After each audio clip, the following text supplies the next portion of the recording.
Well, good evening, everyone. Good evening. Good evening. Thank you all for being here tonight for our Agenda Alexandria program, Aging in Alexandria. My name's Frank Fannin, and I'm chairman of Agenda Alexandria this year. This is our third program of 8 we're going to have from September through May, and we have a great crowd here tonight, and thank all of you for coming out on a busy week of Thanksgiving. So it's great to see so many interested Alexandrians in the crowd here tonight.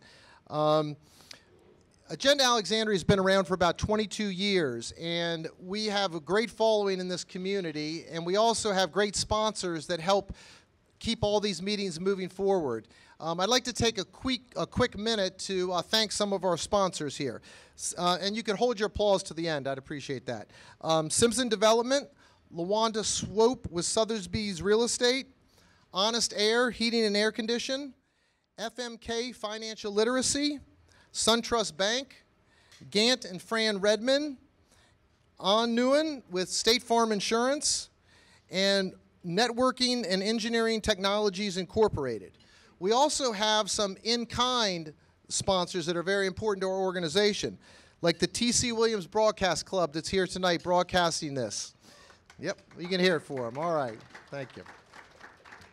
The Hermitage of Northern Virginia that lets us use their facilities here, and also John Renner, the CPA, is where we have our monthly board meetings every month. And we have a great board of 10 people or 15 people that help keep this organization running. So could all the board members in attendance tonight please stand up or raise your hands, and let's give them a round of applause for all the work they do putting these programs together. Thank you so much. And also, we have one of our city council members here tonight, Ms. Del Pepper, if you could stand up and acknowledge us. Thank you for being here, Del. Okay. All right. One little note here. We have a red Ford Escape with their lights on. Virginia tags 3207AX, a red Ford Escape. So if that's your car, please get out there and turn off your lights, okay? All right. And also, hold on, I have a...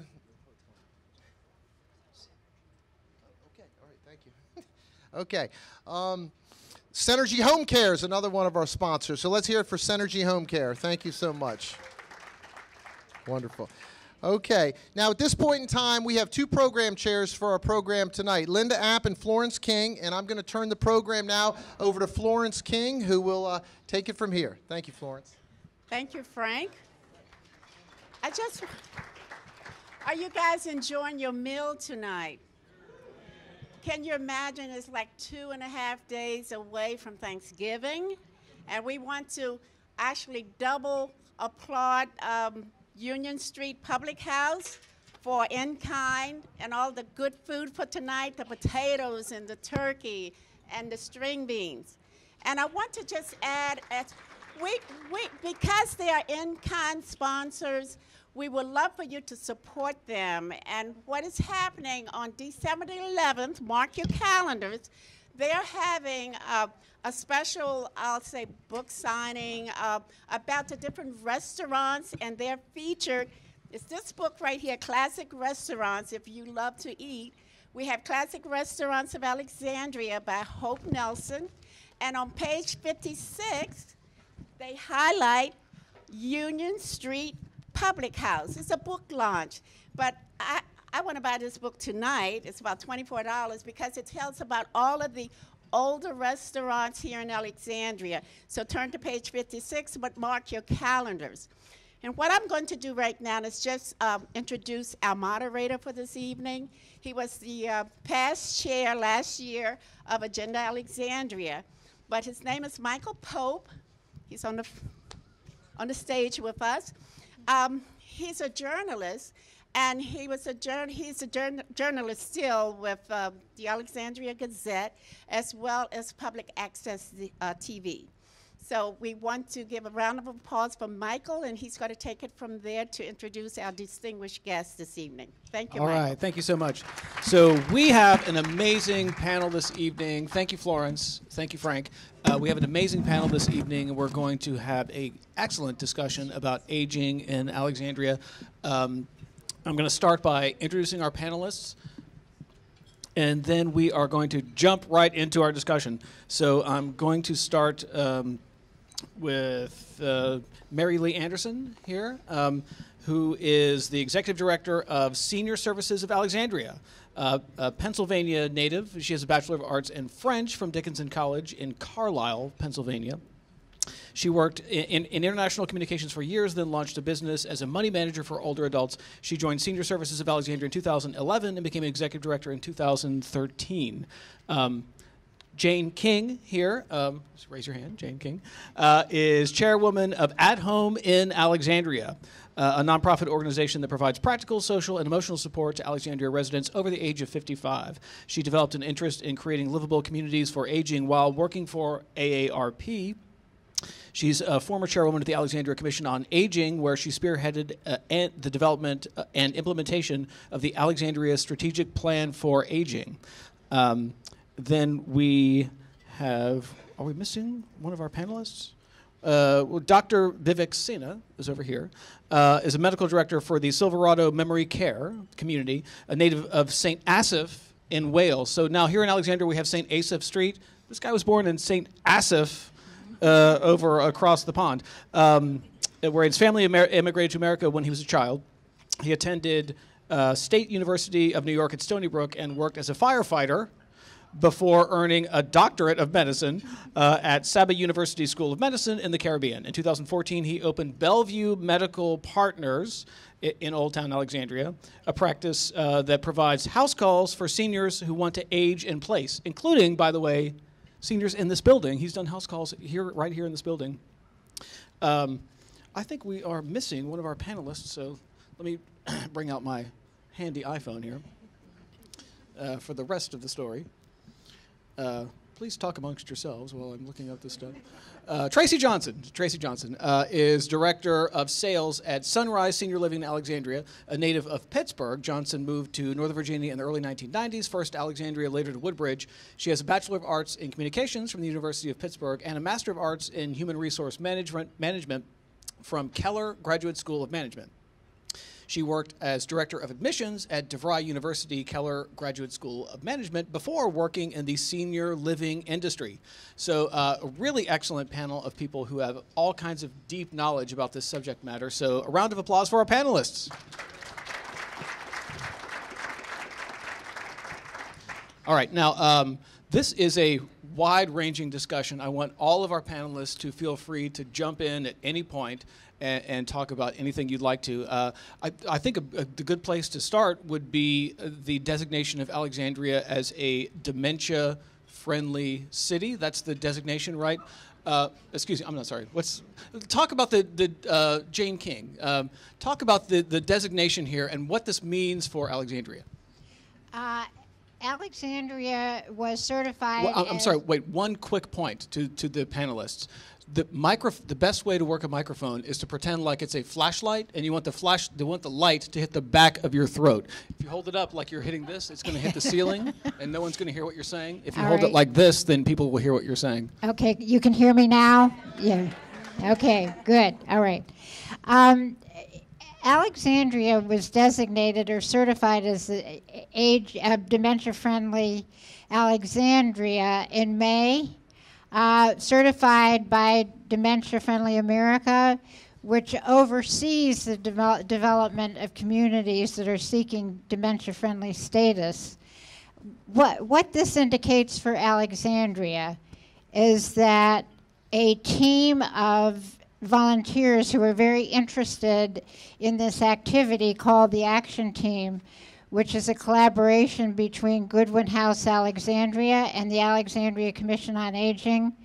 We are leading an action team whose goal is to inform the entire community about the best way to interact with people with dementia and their caregivers. And the process for getting this done is to conduct information sessions to every segment of the community so that everyone who lives here will understand better how to interact with someone with dementia, no matter what the circumstance is. I like to give the example, for example, of the police department. They have already been informed about the best way to do this, and they now know that if they are encountering someone who appears to be lost or confused, that they need to be very patient, perhaps to wait 20 seconds to a minute before they get an answer from that person. And they're also being educated about other ways to better manage working with that person and dealing with whatever problem has to be managed. So this will be done ultimately throughout the community. Right now, the action team is focusing on the police department, the sheriff's department, and the faith community. But we really believe that this is a very important activity. There are many groups involved in it, and we hope we make a great deal of progress. The whole idea is to better integrate people with dementia and their caregivers into the communities so that they can participate in the life in Alexandria, which we all enjoy so much. Well, let me ask Mary Lee Anderson to follow up on that. So what do you see this designation doing for Alexandria? What benefit could we see 10 years down the line, 20 years down the line? Well, right now I think there still continues to be somewhat of a stigma of when someone receives a diagnosis of that they're living with dementia. The families may not know how to keep them involved and engaged. And also, the more engaged and involved they are in the community, the more likely it is that the dementia will not develop as rapidly as it might otherwise, because they're being stimulated, they're being exposed to other activities and interacting with other individuals. So it means that these individuals can continue to be a vibrant part of our community in a meaningful way. One of the things that we teach people when we're doing education sessions is that a person is not their dementia. The dementia is a disease, and they need to be treated as an individual and respected and continue to be involved as much as possible. So I know when we've done a lot of these education sessions, it is very rewarding to see how responsive people are, because just about everyone has had someone in their life that has been touched by dementia, and to better understand how to interact with that individual so that it's a positive experience on both sides is good for everyone, not just the person for dementia, but also for their family members and caregivers. Tracey Johnson, when she said dementia is not the person, or the designation, the designation is not the person, I saw you nodding your head. I'm just wondering about professionally in your industry. Talk a little bit about people who have dementia and sort of different ways of handling them in a sort of housing situation. Me to answer? Sure. Okay. So I work for Sunrise Assisted Living. We do have assisted living, and we also have memory care. My goal is to make sure that the children, the adult children, are educated on what is going on with their parent, the process, what they can expect, and as one of the panelists said, it's a stigma sometimes when your parent, when you find out that they have dementia. And so what we try to do is educate anybody that walks through our door. Yes, I am a director of sales, but I'm more of an educator. I'm trying to explain to the adult children what's happening with their parent, different ways to speak to them, and the expectations of their parent at this point in time. And so that's what I do, first of all, when somebody comes into my door. I'm not walking them around the community. I'm sitting down with them, and we're talking, and they're telling me exactly what's going on in their family. And from there, then I try to help them make a decision on which way to go. And it's not always assisted living, that's the decision, but it's a choice. It's a choice that the family has, and so I'm mainly educating them on the process and what to expect from their parents. So a quick follow-up question before we move on to the doctor. Talk a little bit about the mechanics of having a building. Like there's signs around the elevator, and you want to make sure that people know how the building works. Explain how that works. Well, we do have residents in assisted living that have dementia, and so and then we have our memory care, and it's a full floor. And so on our memory care floor, we have different colors, for the residents. We have different life stations for the residents. When somebody comes into the community, they do a resident profile so that we understand exactly what's going on with that resident, what they liked, what they did in the past. And so when they come to our community, we're not just trying to figure out who they are. We already know who they are. And so we try to make a plan, an action plan to how we're going to stimulate them, how we're going to take them to that next level. We don't want them to come into the community and everything stops. We want to take them forward. If they used to be a flower arranger, then let's continue doing that. Let's not have them stop doing what they know to do.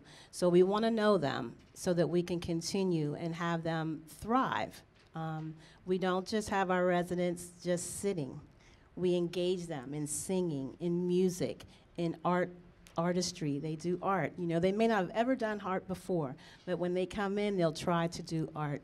And so they come in sometimes, and they're very sheltered, and they're quiet. And then as the time goes on, and they get to know the staff, and they get to talk to the other residents, and they see other residents like themselves, then they start opening up and trying different things. So it's amazing to watch. But we have to be trained and ready to take care of our residents. We train every month. I'm in sales, but I train in how to deal with families and, well, the actual residents that have dementia. I have to train as well because I deal with the residents. So those are different ways that we get to know the residents and how we can assist them. Right. So, Dr. Sinha, give us the latest in terms of dementia. Is there a cure? Do you see a cure coming down the line? Sort of, how can people prevent this in their own lives and the lives of their loved ones? Yeah, talk a little bit about the medical side of this. Sure. So dementia is one of those conditions where you cannot be a provider in this country, a healthcare provider, and not have experienced the effects of dementia. It is in epidemic proportions that we are seeing, and there's multiple reasons as to why we're seeing it. As far as can it be prevented, there's a lot of research, a lot of smarter people than me out there working on what exactly causes dementia. Because we don't know 100% what causes dementia, it is difficult to prevent dementia.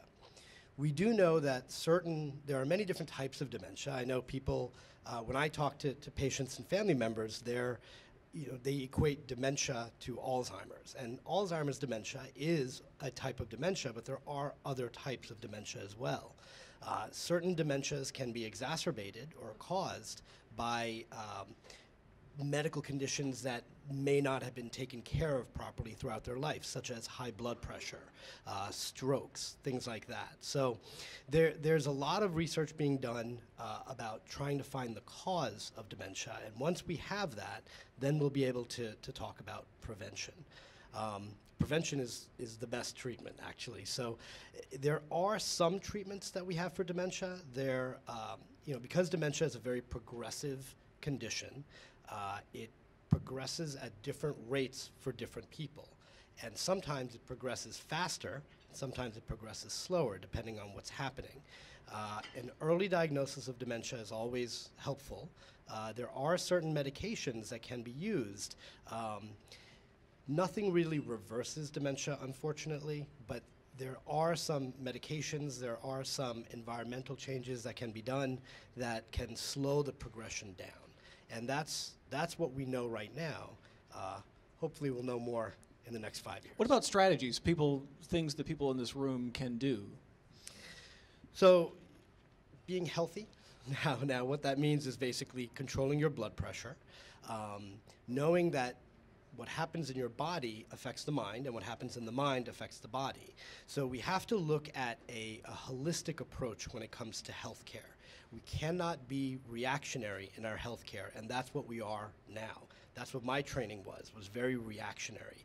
We have to focus on preventative care, and if we focus on preventative care, we're getting daily not daily checkups, but yearly checkups. We're following up with our primary care or our specialists to make sure that our numbers are good. Blood pressure, cholesterol, These are the two most important factors that we can, if we can control, then we can really decrease our chance of having conditions as we get older. All right, we're going to move the conversation along, and I want to make sure all of our panelists know you can jump in at any moment or wrestle the microphone out of the hand of the person next to you. Definitely want to make this a conversation like, yes, go for it. Well, I just wanted to make sure that everybody was aware that when you become eligible for Medicare, you can get an annual evaluation related to dementia. So when you turn 65 and you're eligible for Medicare, ask your physician to do a baseline evaluation. That way that you know what is normal for you at this point, and every year you can continue to do that. So if there is a deterioration, you can address the issue promptly rather than doing it, sometimes people think they may have an issue but are hoping for the best. It's better to start out knowing where you are when you're eligible for Medicare. It's covered by Medicare, so why not take advantage of that? Jane King, go ahead.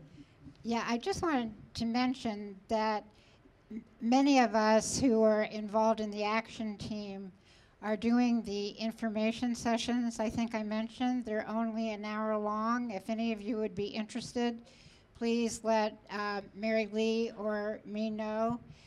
What's important to understand is the understanding of dementia has improved, I think, fairly radically over recent decades.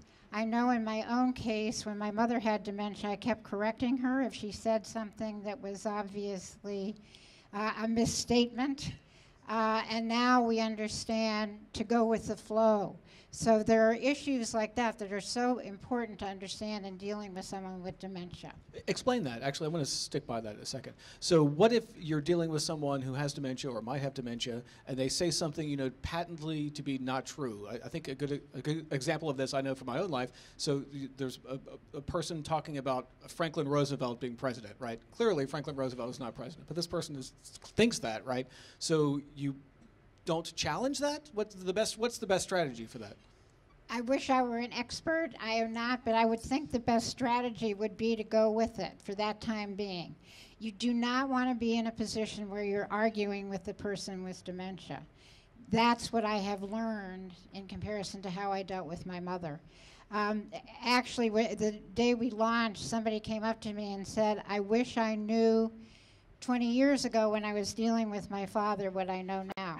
That's why these information sessions can be so useful. One of the things that we talk about in the information sessions is that your most recent memories go first. But what stays with you the longest are the emotions and how you interact with people. So you want to have your interactions with someone living with dementia to be positive, because they may not remember who you are. They may not remember they just saw you 15 minutes ago, but they're going to remember that you smiled at them and that you made them feel good about themselves. And that's really the underlying message. I mean, it applies to everybody, not just people living with dementia, but it's to be kind. And arguing whether or not, Franklin Roosevelt is the president, who cares, really? That's sort of my mantra is, who really cares? Is it important to alienate the person that you're talking with and make them feel badly about themselves and know that they're not remembering things? That doesn't matter. What matters is that you can change the subject. You can talk about what did you like about Franklin Roosevelt? Why is he why is he such an important president? Continue the conversation in a positive way rather than making it a conflict. And that's what I see a lot when the families come to me and we're talking. And that's the first thing I tell the families, not to correct them. That's what they know. That's what they're seeing. That's what they know. And so in your example, you, just like she said, tell me about him. What do you know about him? And just engage them in the conversation, because that is what they're thinking at that time. And, caregivers go through a lot. And I'm sure there's a lot of caregivers out there, and you lose your patience a lot of times. And so it's very important for the caregivers to be taken care of as well, because you have a lot to do. It all falls on your shoulders. You're trying to make these decisions, and you don't always know if you're going to make the right decision. And so, sometimes caregivers have to take time out for themselves and talk to others that are taking care of their parents, because it will help you. Mary Lee Anderson brought up Medicare, and I want to circle back around to that. When you talk about housing, does Medicare pay for housing? No. No. There's a short answer for you. When you're talking about assisted living or retirement communities, I think if everybody in this room just understands Medicare is not going to help you with that. The only time that the government will step in and help you with those types of costs are if you're on Medicaid, and then you're going to hope that you can find a facility that has Medicaid beds that are available for you at the time. But if you're counting on Medicare to take care of you when you're going to go into assisted living or a retirement community, think again, because that's not going to happen. And now, Tracey Johnson, you have these conversations with people all the time, right? To talk a little bit about your experience with talking to family members and what they know and what they think they know and the realities you have to confront them with. Well, first of all, when I talk with the families, I let them know, and I don't lead them on. It is private pay, and it is not cheap. It's not inexpensive. And so that's the first thing. And then I let them know what they're actually getting for that cost. Now, a lot of us don't really know what their parents make. I helped take care of my mother, and that conversation was the hardest, to find out how much she made and to relinquish her finances to me. And so I just encourage adult children, if they're taking care of their parents, to get to know what their parents are making. Do they have a long-term care policy? If they're in the military, does he have his DD-214? Do you know where they served? You know, there's programs out there that can help. Long-term care policy, I hate to admit it, but I never heard of it until I got into senior living. Some of your parents may have a policy and may just be holding on to it, and you don't even know about it, but that could take care of a lot of their costs for assisted living. So it's very important to get to know your family member and to have them feel comfortable enough to talk to you about it, because they really don't want to relinquish it. And so we have to respect them in where they are and just try to get the basic information from them. But it's you know, assisted living, everyone can't stay there because it is expensive. It could range from $4,500 up to $9,000 a month. But we're preparing them, we're taking care of them, we're feeding 3 meals a day, we wash clothes, we clean their room, we are providing activities for them. So it's a great place if you can afford it. And so I am very honest when I have that conversation, and I try to help them. I hate talking to people on the phone and they can't afford it. I try to give them other options before I hang up, because I know that they're really struggling, trying to figure out what they're going to do. One of the common themes that I heard you say is conversation. And I think having that difficult conversation with our loved one, whether it be our spouse, whether it be our mom or our dad or our sister or brother, is critically important. There are countless times where I have a conversation with a son or a daughter about their mother in the hallway of a hospital when she's been wheeled in critical condition, about what her end-of-life wishes would be. Or having this conversation with a son or daughter over the phone who's trying to get a flight in about, do we want his mother put on a ventilator? So having these sort of discussions is extremely important. We have 2 boys, and my wife and I, we still think that we're young. So, but just thinking about our end-of-life discussions, when we had children, we decided that we were going to have our medical power of attorneys, our living wills, all the paperwork is set. I've had this discussion with my parents, and as I was talking to the panelists during our meeting before, my father is a retired physician. We're fortunate that they're both with us, and it's important to know what their wishes are, because oftentimes when there's children involved and there's different opinions involved, it can be a time of extreme strife, and when you're under that much duress, you don't want to make decisions like that. So, And when you asked your father, what did he say? He said we'll continue talking about it, and same thing with my mother, and it's a difficult conversation. So it's it's a hard topic for everybody. I was just going to say, I know my mother, I always looked at it as a gift that she gave me, as she had cancer later in life and knew that she did not have a lot of time left, but she made a point of making sure that I, as her executor, knew exactly what she wanted done and what her end-of-life wishes were and what needed to happen with the house and the property and who was going to do what. And I would just say, if you're feeling awkward about talking to your children about your situation, it's a gift that you're giving them because they don't have to guess what you would want. They know how you want to be treated, and and what is important to you. So you're maintaining control of your life, both at the end of your life and afterwards, by having those difficult conversations before it's a crisis situation. So I oftentimes people will say, oh, my mother will never talk to me. If you explain that she's given a gift to her child by having that conversation, sometimes that's all it takes is to reframe it and put it in those terms. One quick housekeeping note, and then we'll return to our conversations. If you look on your tables, you will see a Post-it note in the center of your table. Write your questions on the Post-it note, and our board members will circulate around the room and grab them and bring them up there to me. So raise your hand if you're a board member and you're going to circle around the room and grab the way in the back here. We've got Linda App. She's going to grab your questions. Alfaro is in the back. He's going to grab your questions. So if you have any questions that you want brought up here, Florence King is going to bring your questions up here. So please write your questions down and bring them up here. I want to go back to the info sessions. And this would be for Mary Lee Anderson and Jane King. So they're not training sessions, right? They're information sessions. Talk a little bit about what the sessions are and are not, and maybe even a sort of a brief version for our audience here. Like, what's the best things they could know? Well, the basic purpose of the information sessions is to take the participants clearly, for example, through the stages of dementia, as Mary Lee mentioned. Also, the current environment in terms of understanding dementia.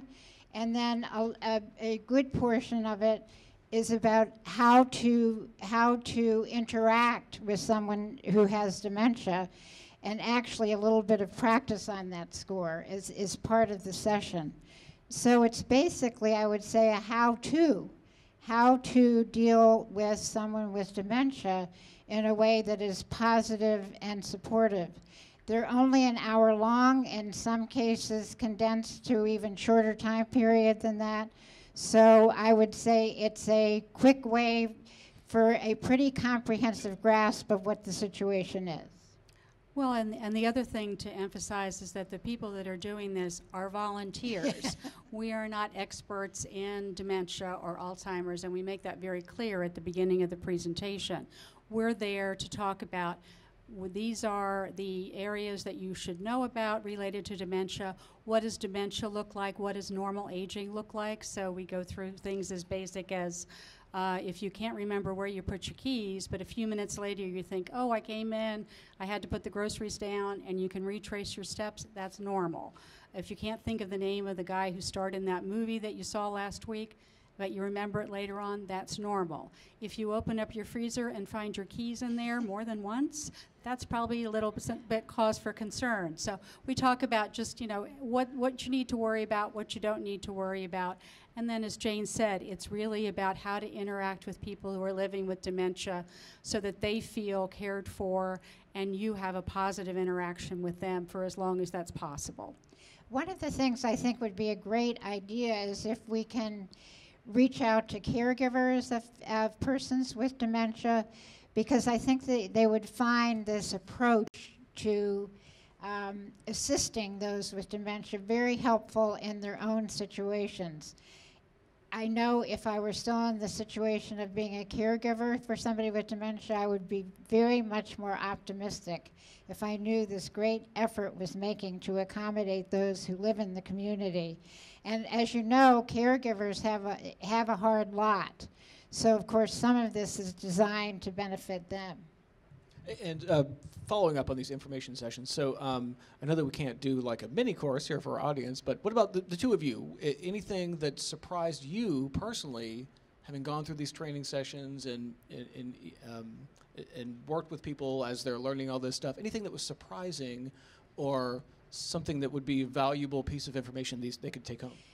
The one thing that surprised me is part of the information session is showing what stages the person with dementia is likely to go through.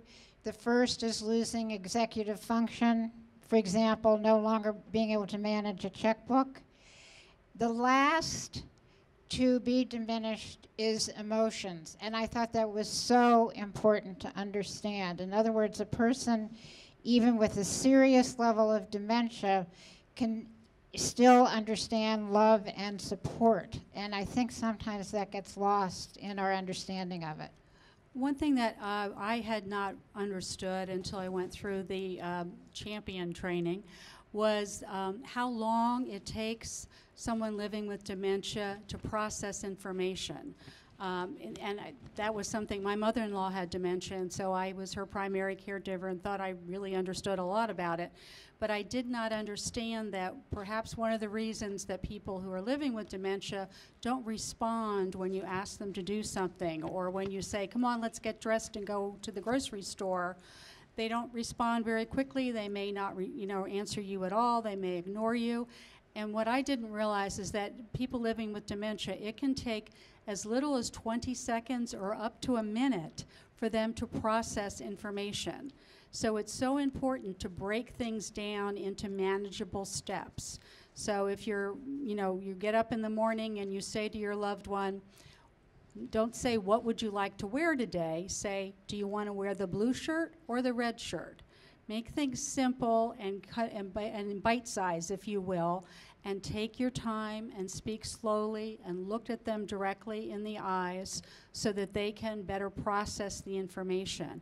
We do a really interesting exercise in the training session where we ask people to pair up and to write down all of the steps involved, either with making a sandwich or brushing your teeth. And then after we give them 5 minutes, and they're supposed to write down all the steps they can think of, and then you start talking to people about, well, how many steps did you have? And it will go anywhere from 6 or 7 to 35. I mean, you can tell people are really starting to realize how complicated things can be if you don't have that executive level functioning that makes it, you don't even have to think about it when you make a sandwich. But if you start to think about all those steps, someone living with dementia would find that very challenging. So that was really eye-opening for me. Excellent. Quick follow-up from our audience on the info sessions. Where can we find the schedule? There is no schedule. We just started doing this in May, and you have to go through a secondary training, and this is a training, champion training, and we had 5 of us who had been trained on it at the very beginning. And so we've been doing a lot of information sessions. Don't tell my board how many information sessions I'm doing for Dementia Friends as opposed to my work at Senior Services. But we just had 7 more people come on board as champions. So we're doing trainings for groups. If you have a group that you would like to have trained, Jane and I just agreed to do one for the health department. Number of the faith communities now are on a schedule, and you can contact either one of us, and we can either let you know about one that's already scheduled that welcomes guests, or we can try and arrange one for a group that you might be affiliated with. And we will be launching a website very soon, which is Dementia Friendly Alexandria. Couldn't be simpler than that. In which case, we can post when there will be these information sessions and much more information. Also, you want to point the microphone directly like this. Just make sure the audience can hear you by holding it like this. So, all right. So this week is Thanksgiving. We had the wonderful meal from Union Street Public House. It's turkey.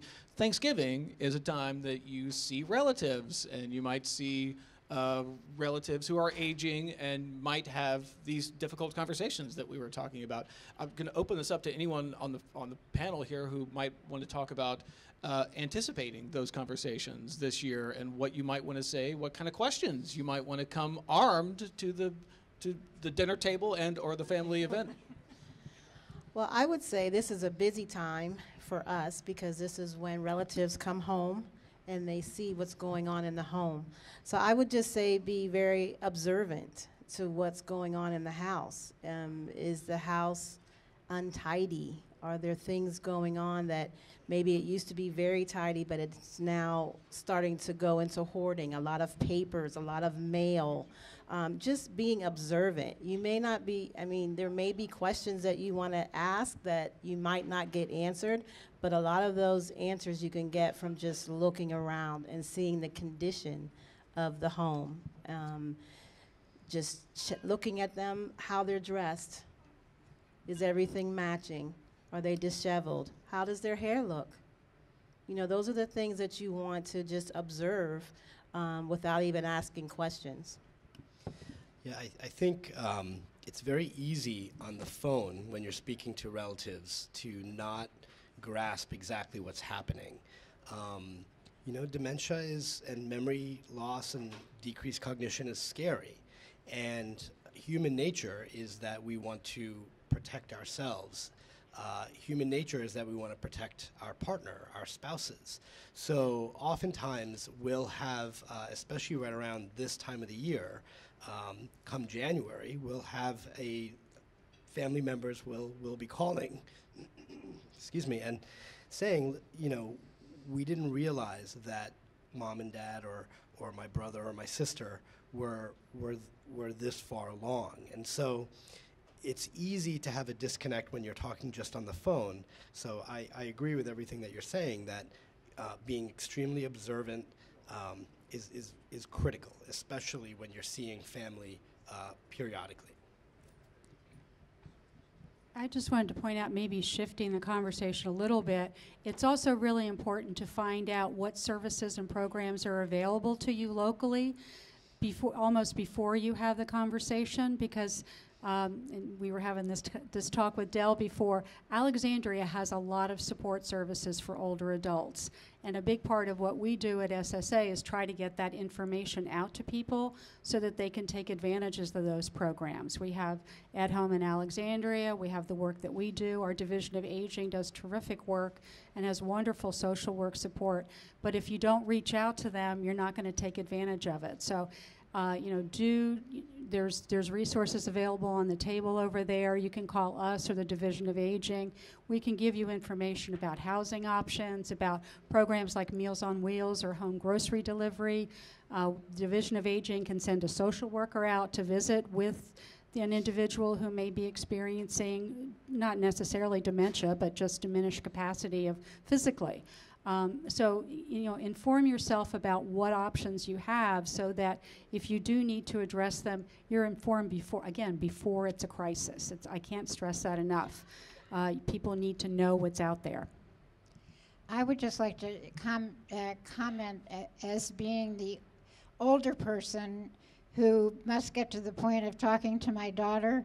I think in fairness that it's so important that they understand what our circumstances are, what our finances are, what kind of legal action we should take, such as an advance directive, power of attorney, and so forth.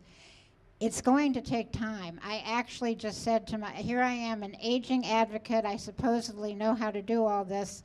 And I finally said to my daughter 2 days ago, we have to do this. And it's going to take time, but it's so important to do. The worst thing I could do to her is have something happen to me and not have prepared her. And as Mary Lee said, also to help her understand, she lives in Arlington, not here. I'd have to help her understand what's available in Alexandria.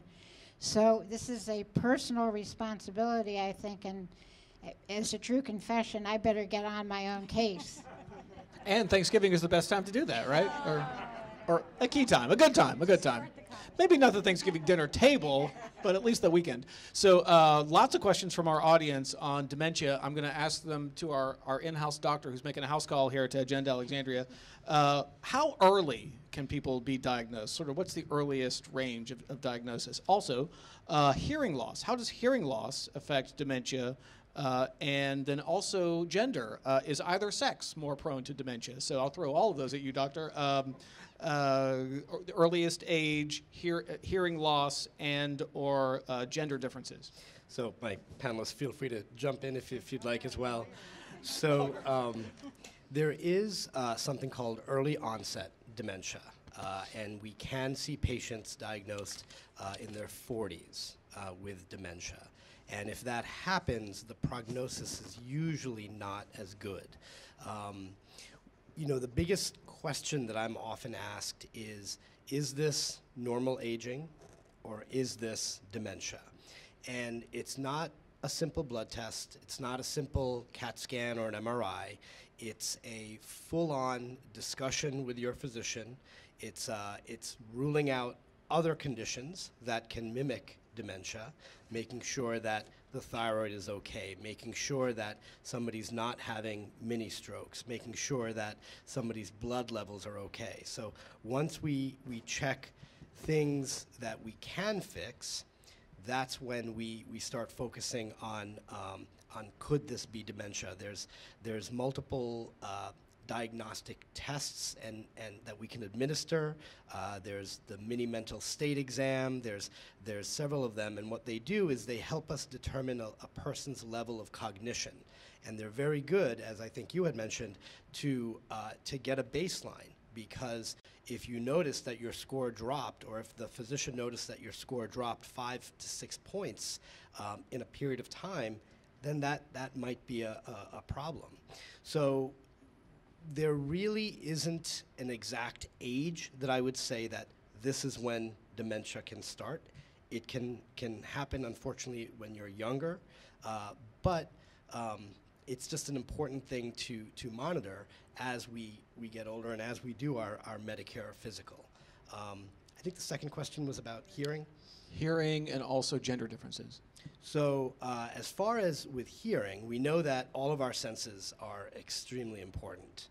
And we can any decline in any one of our senses, specifically hearing or vision with cataracts and glaucoma, can exacerbate and can worsen any underlying condition that we have.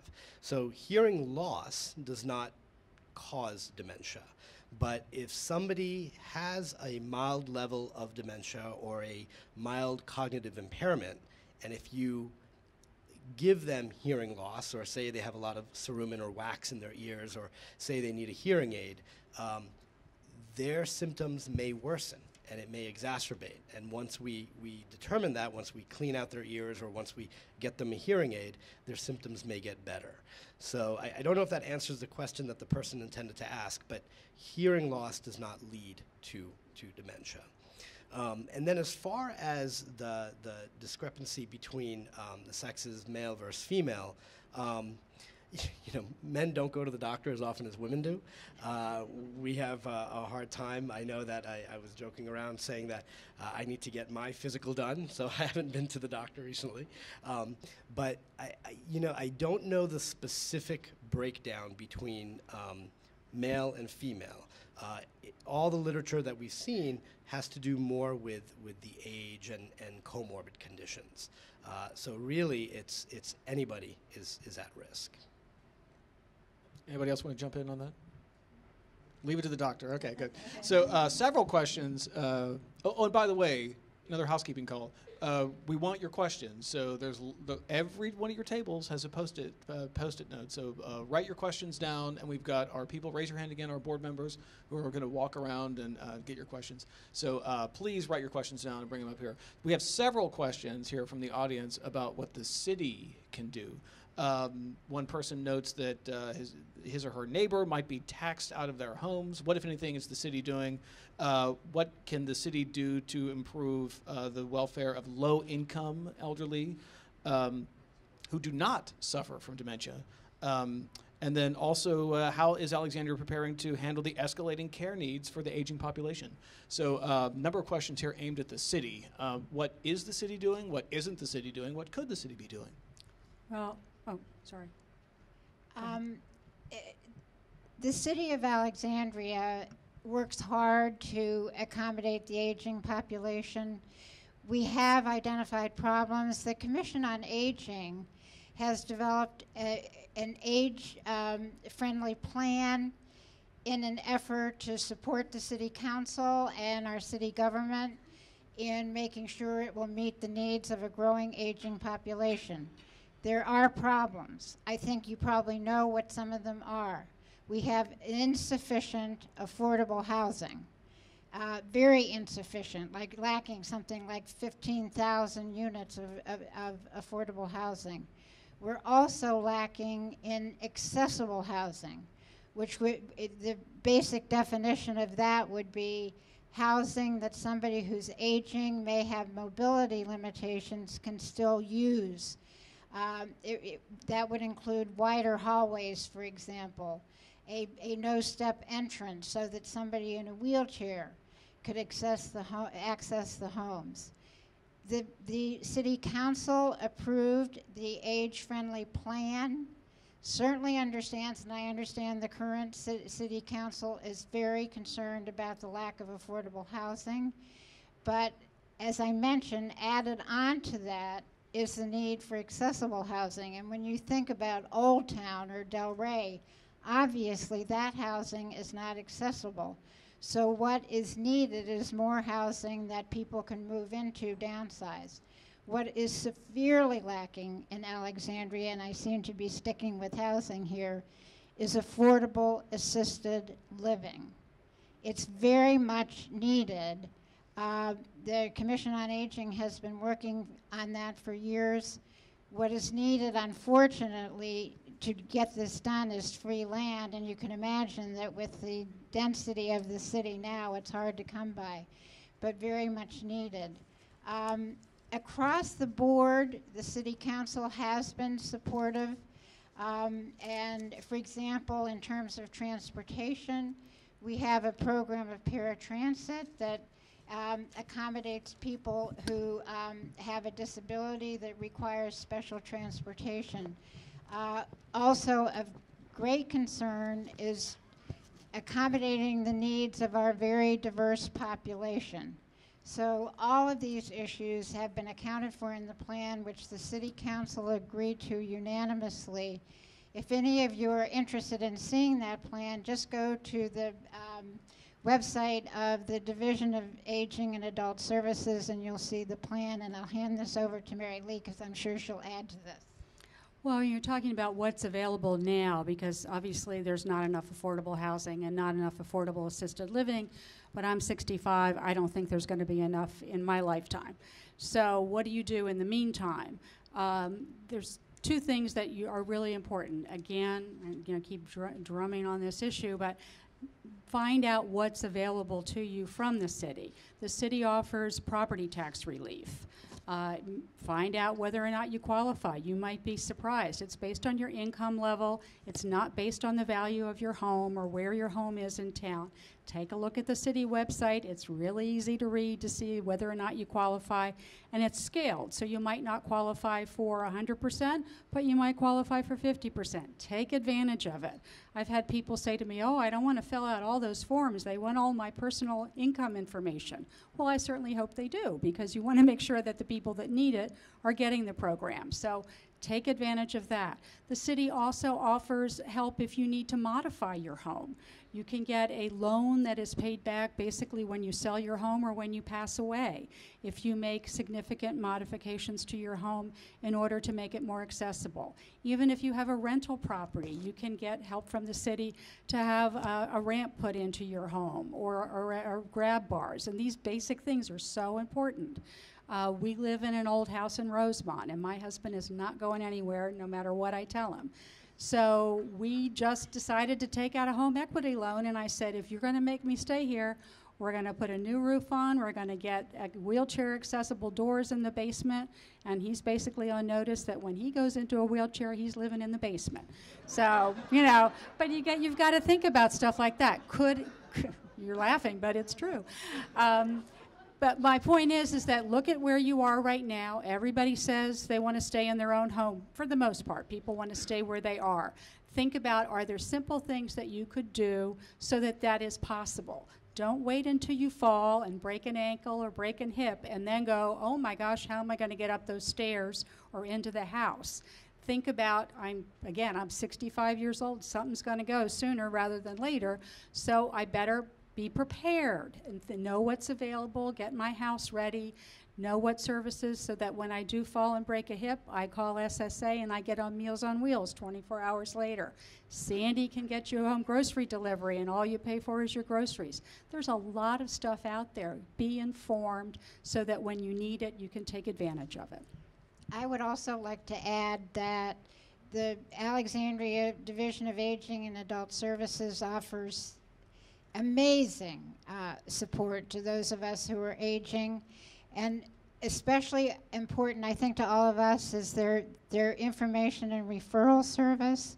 A lot of what the Division of Aging does is in support of those with lower and modest incomes or those with disabilities. But for all of us, especially in crisis, it would be good to call them because of their work around information and referral, which means that in a situation in which you are in crisis, I need a nursing home for someone tomorrow, they can help you get through that very difficult situation. That's what they're there for. They are experts. Take advantage of it.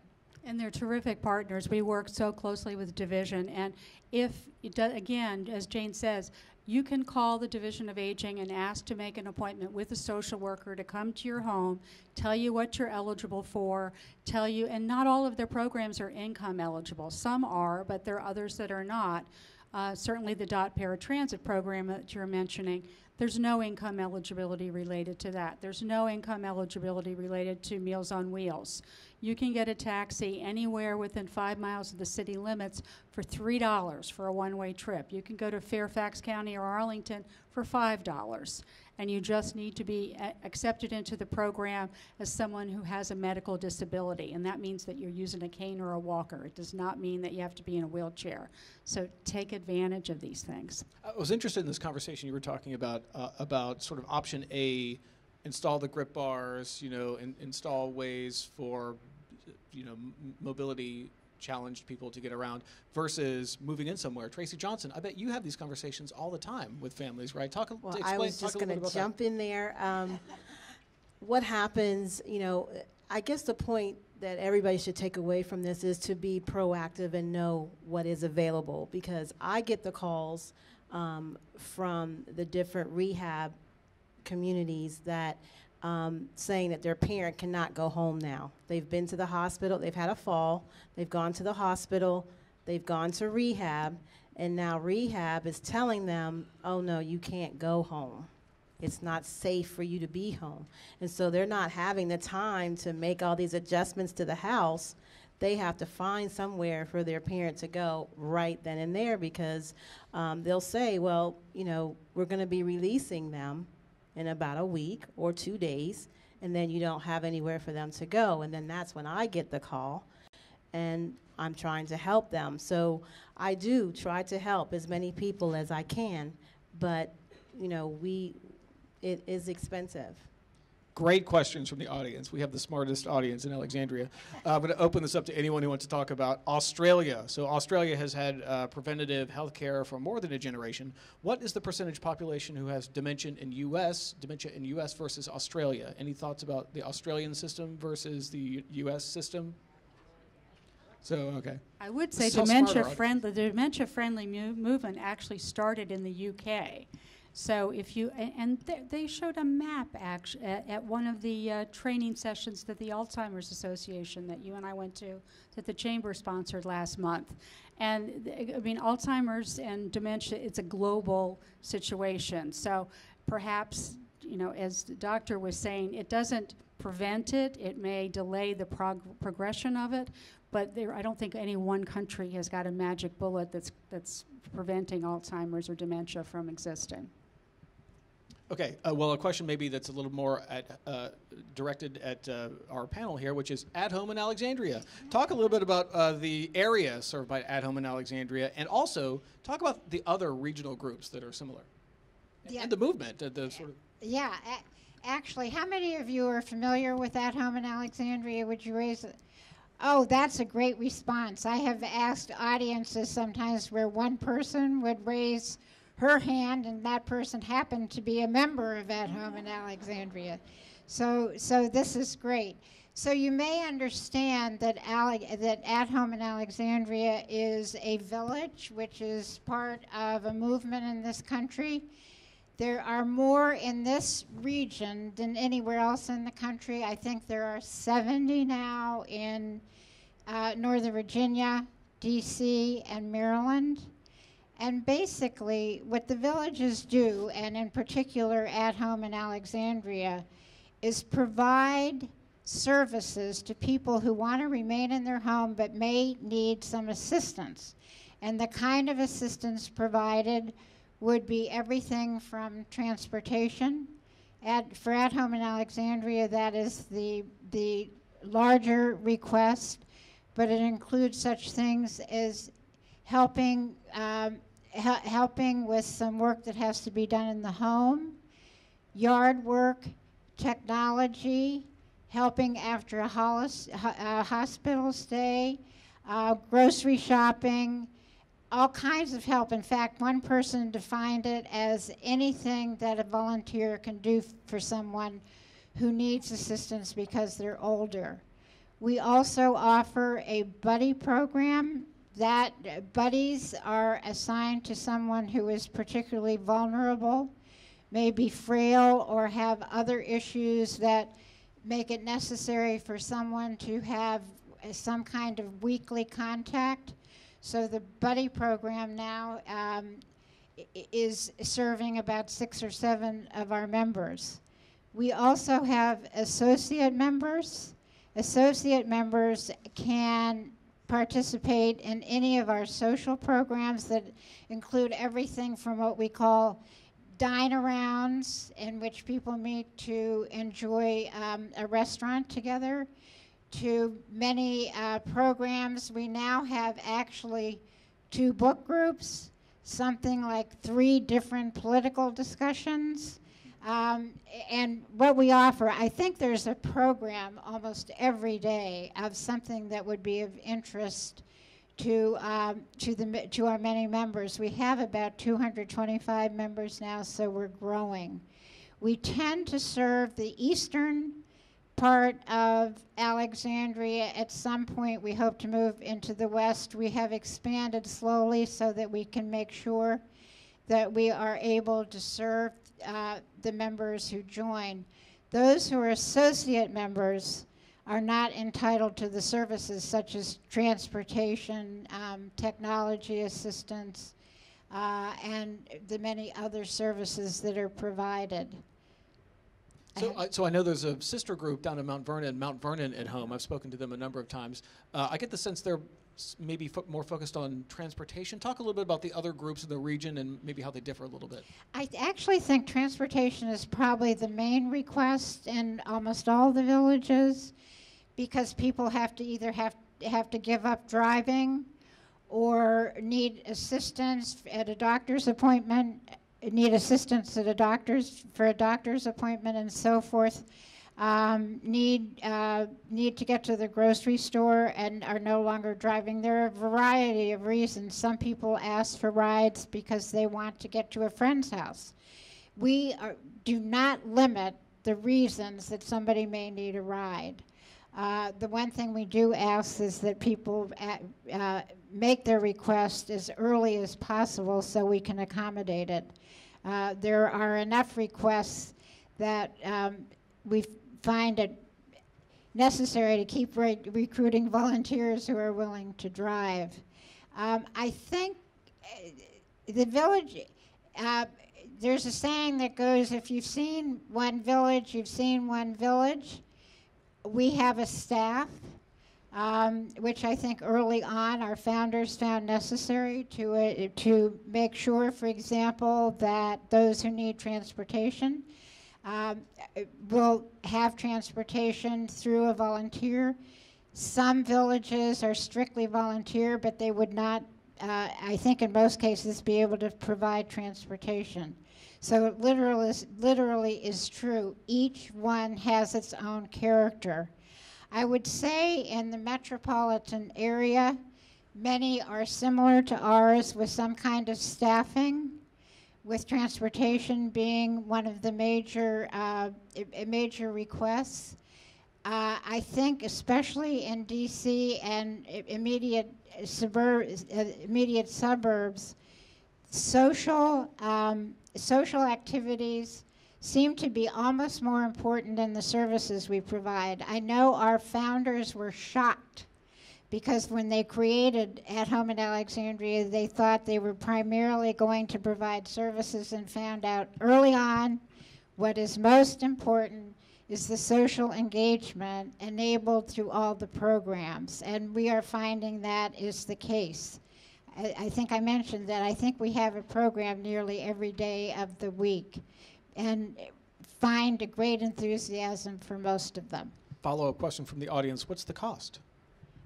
The cost now for a household, which would be both the two partners, husband and wife, whatever the description might be, would be $900 for the year. $600 for $300 for an associate member, $350 for an associate household. Those are the basic costs. And just so you understand that I wish we could charge less, but we find that membership covers only 50% of our costs. So a lot of our time and effort is spent on further fundraising. So question from the audience I'm going to throw open to the panel in terms of anyone who might know anything about this or have something to say about it, about driver's licenses. So what are the current Virginia laws on driver's licenses and renewal for people who are elderly? Any thoughts? Yeah, it's a question that we're asked often. And usually, I'll give you the scenario that I see it. It's usually the adult child that brings their father or their mother into the office, and they'll pull me aside and they'll say, "We need to take away Dad's license." So that starts a discussion, which sometimes spans over several visits because an answer may not come at that visit. But you know the DMV, and I don't know the exact DMV guidelines, but I can tell you that there is vision tests obviously that have to be done. The vision test is a little easier in my mind. What I find a little bit more challenging is the cognition component, the memory component. Vision is a little black or white. If your vision is failing, then you need to correct it. But if they pass the vision test and the DMV does give the license, then the question is, does the person have the cognition? Does the person have the memory? Does the person have the executive function necessary to safely operate a motor vehicle?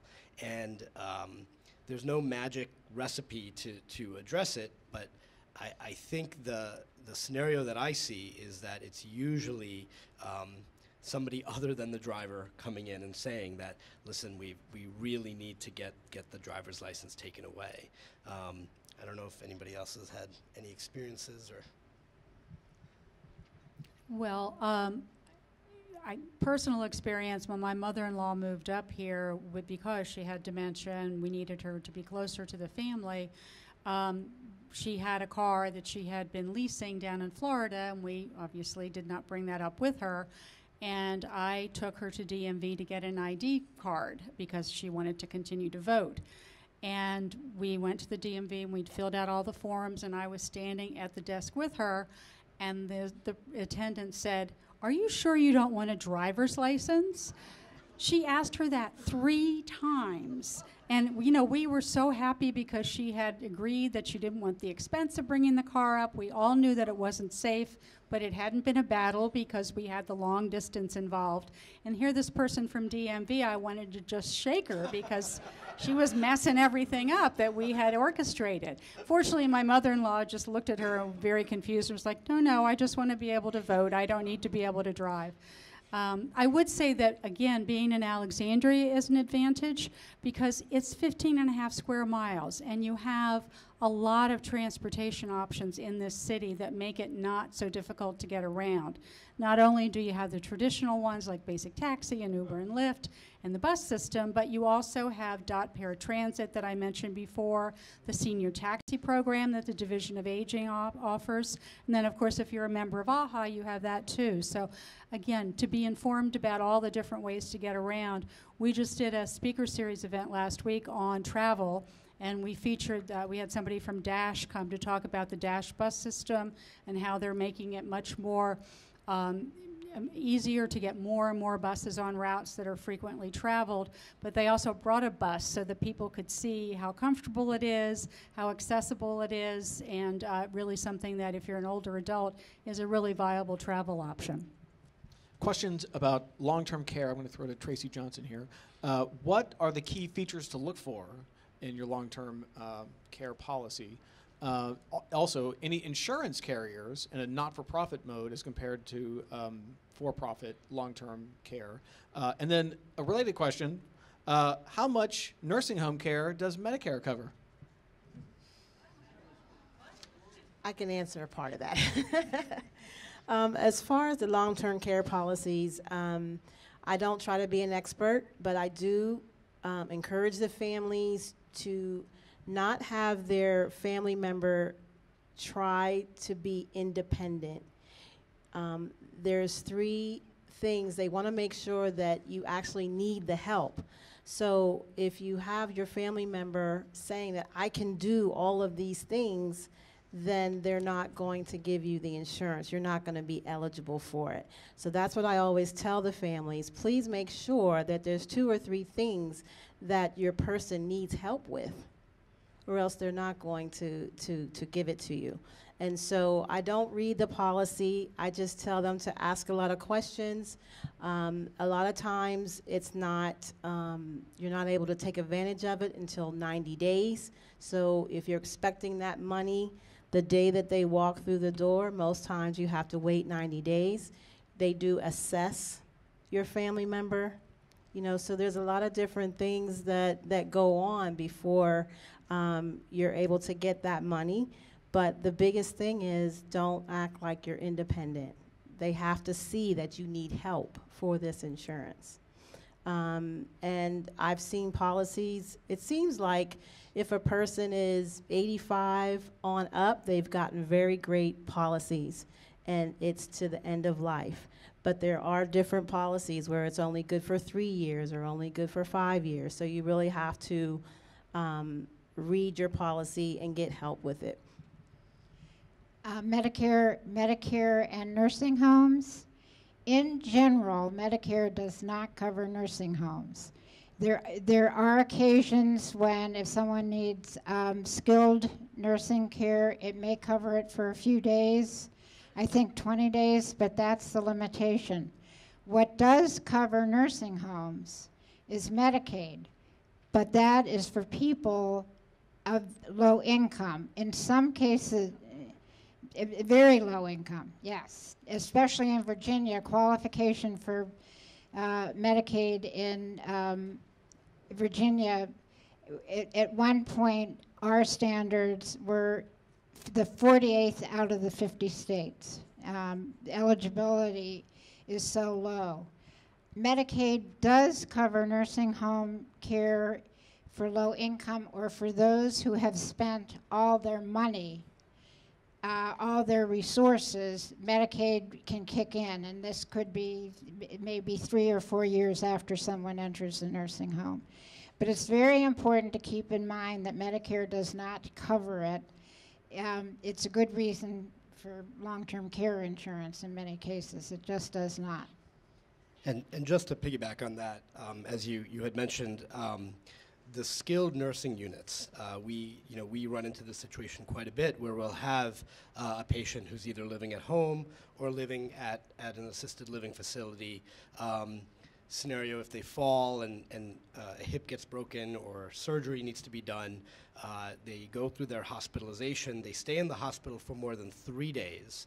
And then the hospitalization, they become stabilized and they no longer have to stay in the hospital for care, but they do need rehab. So Medicare will cover for a short period of time a skilled nursing facility to provide nursing care and intensive physical therapy and occupational therapy. But that has to be, that's finite, that's not long term. One of the things to consider is whereas Medicare doesn't cover these things, you can get deductions on your taxes for some of the expenses associated with particularly a nursing home facility. So that's something that you might want to address with your tax advisor as to what's eligible for tax deductions.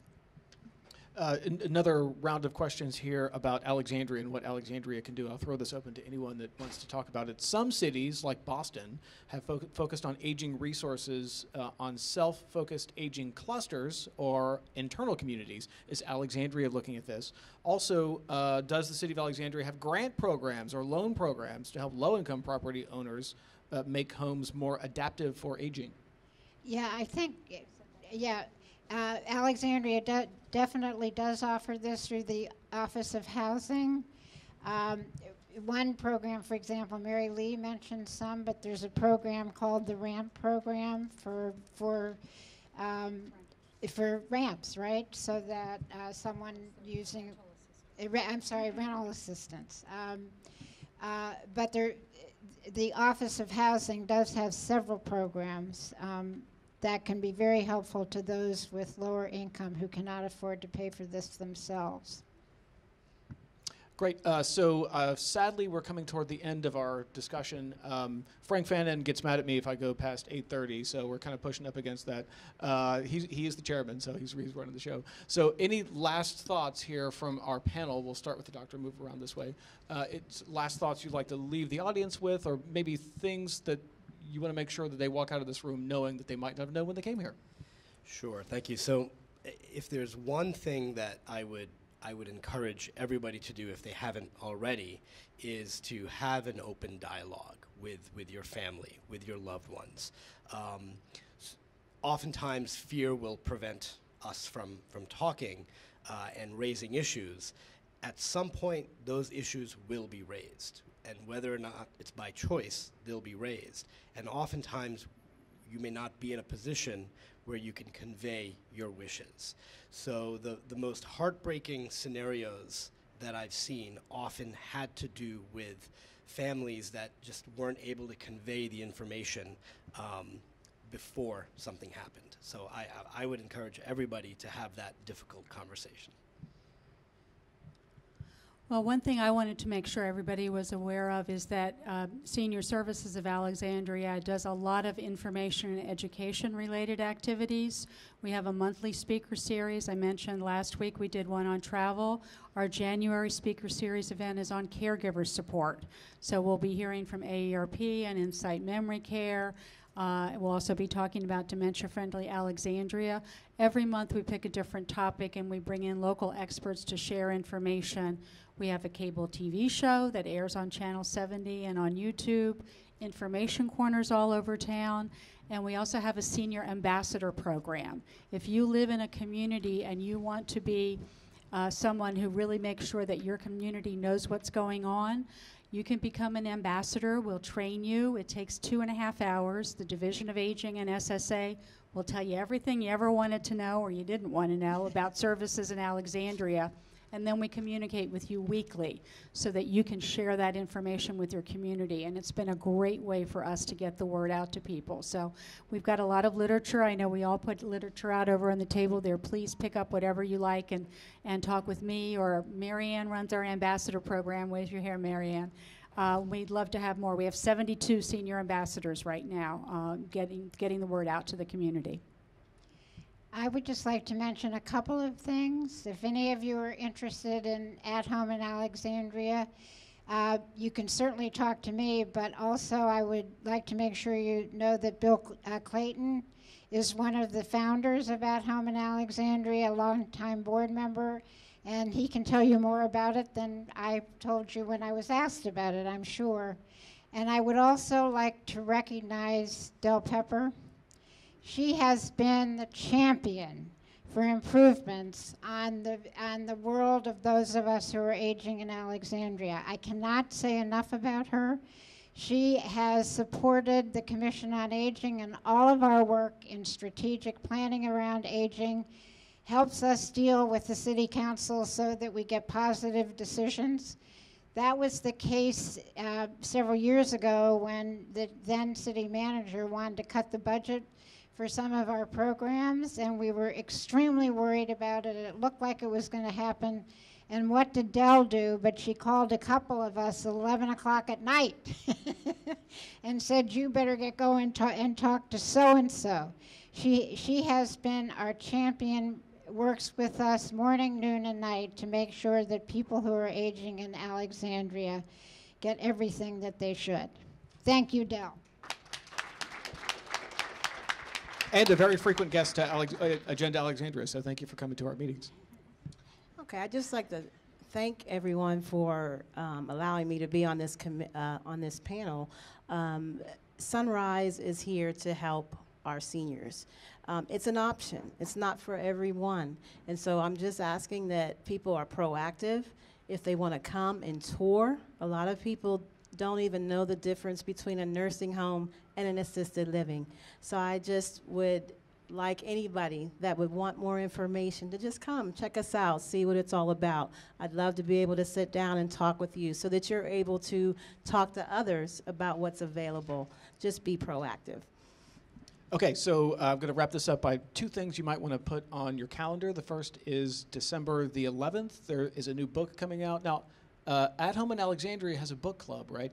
You might consider this new book, Florence has it in her hand, Restaurants of Alexandria, written by my lovely wife, Hope Nelson. This book just arrived at our house today. We're really happy to launch this thing. So please come out to Union Street Public House, December 11th, 6:30 to 8:30. The cost of the book is $24. The other thing to put on your calendar is on your table here, the Agenda Alexandria program guide for our upcoming season that we're in now. Our next meeting is not until January, no meeting in December, so Merry Christmas, everybody. Happy Hanukkah. Our next program is January 27th, and it is about the Virginia Tech Innovation Campus, and that is going to be a really excellent panel, so we're all looking forward to that. And it's going to be at the Salvation Army building in Delray. We're really excited also to go back to Delray. The last time we were in Delray, we had a capacity crowd that was huge, filled up the building. So hopefully we can get that again for the Innovation Campus. And then we also have former Vice Mayor Bill Cleveland is with us. So thank you for joining us, Mr. Cleveland. All right, so that is our evening. I'd like to thank our panelists, thank our audience. Have a wonderful evening. Have a great Thanksgiving, and we will see you next year at Agenda Alexandria in January. So thank you so much.